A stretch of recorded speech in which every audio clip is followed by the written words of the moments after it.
La última vez que vi a este hombre, lo traían en silla de ruedas. Pero, obvio, porque en 10 días cumplirá 100 años. Ignacio Treyes Campos. Buenos días, Radio Centro. Nacho Treyes, oriundo de Guadalajara, Jalisco, pero es legendario porque dirigió como entrenador oficial a la selección mexicana de fútbol en 2 Copas del Mundo, en Chile, 1962, y en Inglaterra, 1966. Parece que los resultados fueron gratos para la época. 6 juegos, 1 victoria y 2 empates, con 3 derrotas, incluida la primera victoria de México en una Copa del Mundo, al vencer 3-1 a la subcampeona Checoslovaquia en 1962. En este periodo obtuvo la Copa de Naciones de la CONCACAF de 1965 en Guatemala y tercer lugar del Campeonato Panamericano de Fútbol en Costa Rica en 1960. Su desempeño lo llevó a ser entrenador absoluto de la Selección Mayor de México en 5 ocasiones, siendo la última en Copa de Naciones Norteamericana 1991. Durante su carrera fue campeón con Marte, bicampeón con Zacatepec, Toluca y Cruz Azul. Se convirtió en el técnico con más partidos dirigidos en la Primera División de México. Era distinguible por su cachucha blanca. Sabía, ahí está Treyes. Toda una institución. Sí. O sea, la historia del fútbol pasa por él forzosamente. Sí, muy estimado además. Y era muy apasionado cuando dirigía y perdía, se enojaban y agarraba la gorra y la aventaba. Sí, muy director técnico de la antigua escuela. Y de los que nunca llegó a usar traje, porque ya ves que luego se puso como a partir de los 90, se empezó a utilizar que los entrenadores utilizaran traje. Y no, pues él era sus pants y su cachucha, con generalmente una camiseta blanca, una polo, de esas que se les llama. Fue en su época cuando los bautizan como ratones verdes. No, ese fue en Argentina 78, cuando pues hasta el equipo de árbitros nos ganó. Y era ¿cómo se llamaba? Manuel Seide. No. El reportero. El reportero sí. Que le puso Manuel Seide. Pero el entrenador era El entrenador era el que era la Roca. Enrique Antonio Roca. Que además se vendió la idea de que traíamos el super equipo, el Gonini Vázquez, Hugo Sánchez debutante, Leonardo Cuellar, Pilar Reyes, o sea, un super equipazo que decían que iba a ser nuestro mundial y hasta el equipo de árbitros nos ganó. Quedamos ¿En qué año dices? En Argentina 78. Aquí tienen nuestros compañeros una grabación en donde habla de parte de su vida. Escuchemos brevemente algo de este contenido. Estamos en la colonia San Miguel Chapultepec. Junto a mi casa está el bosque de Chapultepec, donde se desarrolló mi infancia, mi juventud, mi madurez y ahora mi vejez.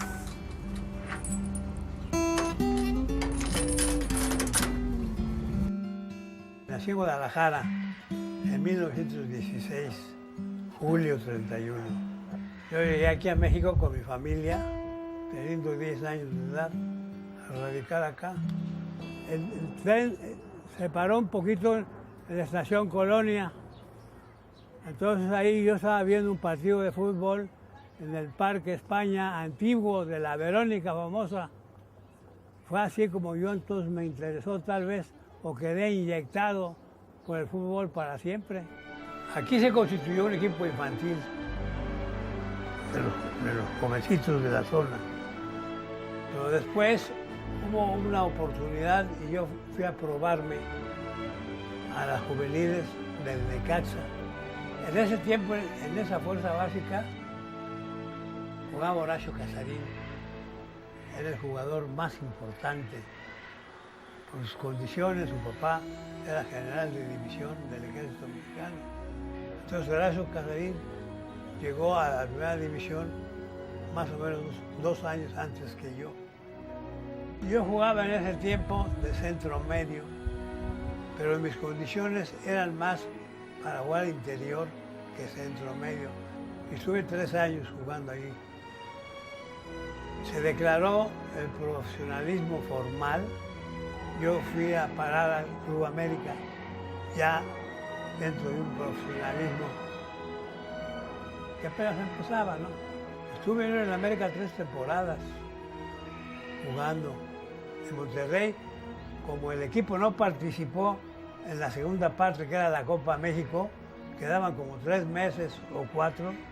Tuve oportunidad, nada más por conocer, de ir a jugar a Estados Unidos. Al regreso, ya empezaba la temporada normal y tuve oportunidad de ser contratado por el Atlante. Pero en el primer juego en que participé, me fracturaron tibia y peroné y ahí terminó mi carrera como jugador. Fue en el año 48. Tuve 1 año convaleciendo más. En ese momento, en ese año, afortunadamente, la federación implantó unos cursos para entrenadores. Yo asistí a esos cursos, me dieron mi certificado, ya para el año 49 más o menos, ¿no? Entonces ya tuve oportunidad de ser contratado por el Club Zacatepec. Y ahí iba yo como entrenador. Novato totalmente, ¿no? Pero con un certificado de la federación. Con Zacatepec, en esa primera etapa duró 5 años. Fue el primer equipo que de segunda de ascenso lo logró en la primera división.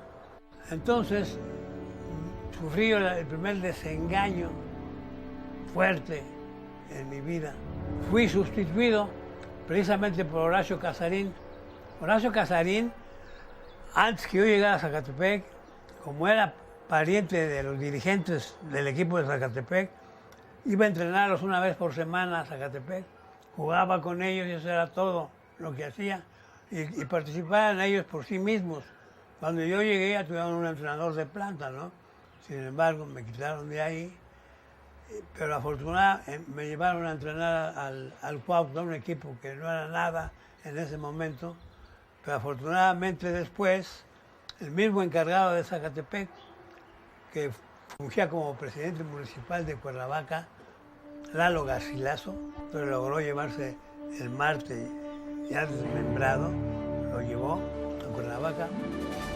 Y en esa temporada entonces me llamó a mí para estar en Cuernavaca. Y Casarín seguía allá en Zacatepec con muy buenos jugadores, por cierto. Pero el Marte de Cuernavaca también tenía buenos jugadores, salió campeón. Nadie esperaba que saliera campeón el Marte, nadie. Jugaba más bonito que bien, gustaba mucho el juego, pero no traducía en puntos su forma de jugar. Pero esta vez sí se consolidó y logró el campeonato. O sea que yo estuve nada más 1 sola temporada en el Marte, la del campeonato, porque me llamaban otra vez de Zacatepec. Entonces en Zacatepec cumplí una segunda etapa también de 5 años. Ahí ya las cosas se dieron mejor. Zacatepec salió 2 veces campeón en esos 5 años. Bueno, pues desde aquí nuestra felicitación para el buen Nacho Treyes. Sí. Que llegue a los 100 y que los supere como Matusalén. Así como lo admiramos son nuestros deseos. Se le tenía mucha confianza. Yo creo que es el único que ha recibido aplauso de la generalidad de quienes siguen el fútbol y su desempeño.